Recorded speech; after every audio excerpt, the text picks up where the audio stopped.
আজি আমি গোলাঘাট জিলা অনুসূচিত জাতি ছাত্ৰ সন্থাই জিলা কাৰ্যালয়ত সংবাদমেল সম্বোধন কৰিছোঁ।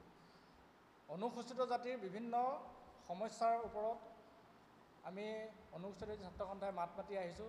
তাৰ সমান্তৰালভাৱে আজি আমি গোলাঘাট জিলা অনুসূচিত জাতি ছাত্ৰ সন্থাই বিভিন্ন বিষয়ৰ ওপৰত ৰাইজ তথা চৰকাৰক অৱগত কৰিব বিচাৰিছোঁ।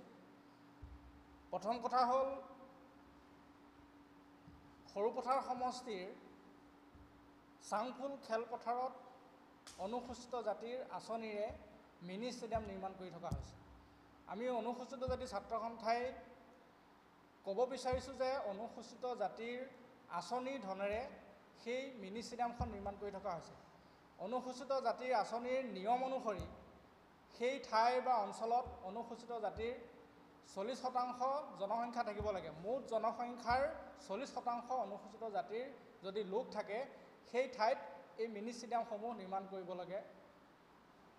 কৰিব লাগে নীতি নিয়ম অনুসৰি। কিন্তু নিয়ম বহিৰ্ভূতভাৱে অনুসূচিত জাতিৰ পুঁজিৰ ধনেৰে চাংফুল গাঁৱত য'ত 2% অনুসূচিত জাতিৰ ব্যক্তিও নাই সেই ঠাইত এই মিনি ষ্টেডিয়ামখন নিৰ্মাণ কৰি থকা হৈছে। আমি জিলা আয়ুক্ত মহোদয়ক এই বিষয়ত অৱগত কৰিছিলোঁ, স্মাৰক পত্ৰ দিছিলোঁ যে সেই ষ্টেডিয়ামৰ কামটো অতি শীঘ্ৰে বন্ধ হ'ব লাগে আৰু সেই পুঁজি অনুসূচিত জাতিৰ অধ্যুষিত এলেকাত নিৰ্মাণ কৰাৰ ব্যৱস্থা গ্ৰহণ কৰিব লাগে। কিন্তু আজি এমাহ পাৰ হৈ যোৱাৰ পাছতো কোনো পদক্ষেপ নোলোৱাত আজি আমি সংবাদমেলৰ জৰিয়তে সমগ্ৰ ৰাইজক অৱগত কৰিব বিচাৰিছোঁ। লগতে অসমৰ মাননীয় মুখ্যমন্ত্ৰী ডাঙৰীয়াক এই বিষয়ত হস্তক্ষেপ কৰি এই ষ্টেডিয়ামৰ কামটো বন্ধ কৰি ষ্টেডিয়ামখন অনুসূচিত জাতিৰ অধ্যুষিত এলেকাত নিৰ্মাণ কৰিবলৈ আমি দাবী জনাইছোঁ।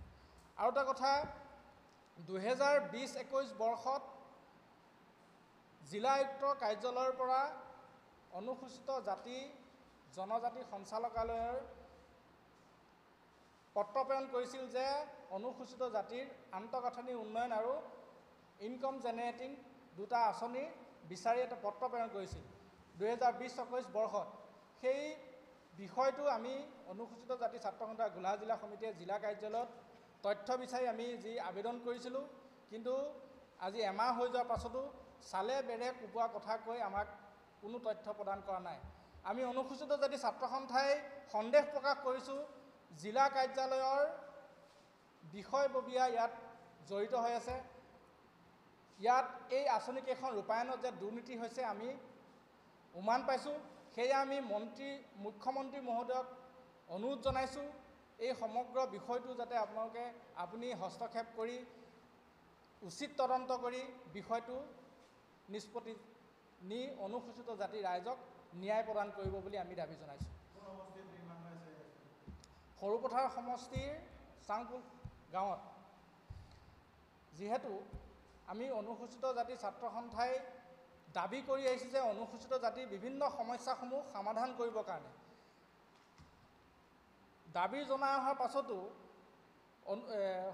সৰুপথাৰ সমষ্টিৰ 2 নং কৈবৰ্ত গাঁৱৰ এটা অংগনবাদী চেণ্টাৰ, এই অংগনবাদী চেণ্টাৰটো আপোনালোকে প্ৰত্যক্ষ কৰিব কিমান জৰাজীৰ্ণ অৱস্থাত আছে। এই জৰাজীৰ্ণ অৱস্থাটো কিন্তু তাত ছাত্ৰ ছাত্ৰীক অধ্যয়ন অৱস্থাত আছে। এই এটা জৰাজীৰ্ণ অৱস্থাটো যে অধ্যয়ন অৱস্থাত আছে, এইটো অনুসূচিত জাতিক তীব্ৰভাৱে প্ৰতাৰণা কৰিছে, বঞ্চনা কৰিছে। আমি সমগ্ৰ ঘটনাটো অনুসূচিত জাতি ছাত্ৰ সন্থাই তীব্ৰভাৱে গৰিহণা দিছোঁ। কাৰণ উন্নয়ন হৈছে বুলি সকলোৱে কৈ থাকে, সকলোৱে ফেচবুকতো প্ৰচাৰ কৰে, কিন্তু উন্নয়ন হৈছে নোহোৱা নহয়। কিন্তু য'ত অনুসূচিত জাতিৰ এলেকা আৰম্ভ হৈছে ত'তে কিন্তু উন্নয়ন বন্ধ হৈছে। অনুসূচিত জাতিৰ ৰাস্তা পদূলি অংগনবাদী চেণ্টাৰৰ পৰা ধৰি যিখিনি উন্নয়ন হ'ব লাগে, কিন্তু অনুসূচিত জাতিৰ এলেকাসমূহত কিন্তু কোনো উন্নয়ন হোৱা নাই। আৰু অনুসূচিত জাতিৰ এলেকাসমূহ যিবিলাক ধনশী নৈ হওক বা ব্ৰহ্মপুত্ৰ নদীয়ে কাষৰীয়া অনুসূচিত জাতিৰ ব্যক্তি গৰাখহনীয়াই কিন্তু সেই ব্যক্তিসকলক কিন্তু বাৰুকৈ কিন্তু ক্ষতিগ্ৰস্ত কৰিছে। আমি গোলাঘাট জিলা অনুসূচিত জাতি ছাত্ৰ সন্থাই দাবী জনাই আহিছোঁ, কিন্তু এই বান গৰাখহনীয়াবিলাক অতি সোনকালে ৰোধ কৰিব লাগে। কিন্তু আজি পৰ্যন্ত বান খহনীয়া ৰোধ কৰা কোনো পদক্ষেপ গ্ৰহণ নকৰিলে ৰাস্তা পদূলি উন্নয়ন হ'ব লাগে তাৰো কোনো পদক্ষেপ গ্ৰহণ নকৰিলে। আজি আমি গোলাঘাট জিলা অনুসূচিত যদি ছাত্ৰ সন্থাই